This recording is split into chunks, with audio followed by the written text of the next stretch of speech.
Zeleno отстой! Zeleno отстой!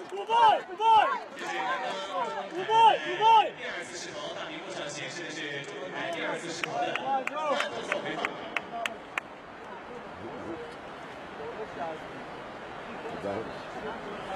非常圆满，第二次势头是3道白色的线，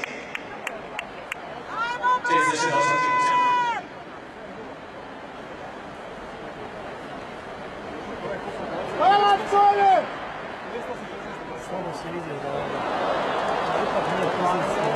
Ne sjedimo zbog toga da vidimo ovdje.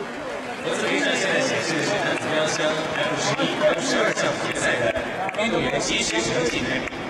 中国选手钟鹏凯58米16，创造了 F12级别的世界纪录，目前排在第1位。 Dobar. Prvi! Ruka brže! Ajmo, brani!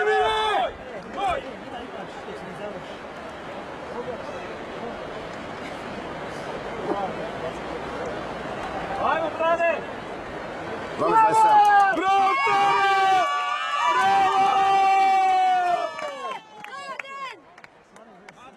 Bravo! 12-27.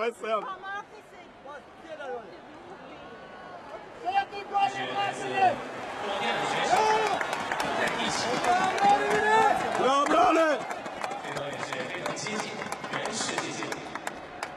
Now the score is a real-time result of men's championship.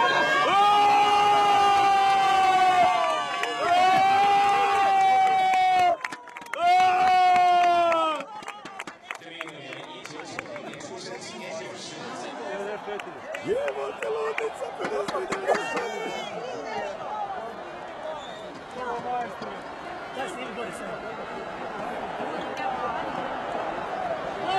接下来上场的是1540号，这是来自德国的选手菲格布尔茨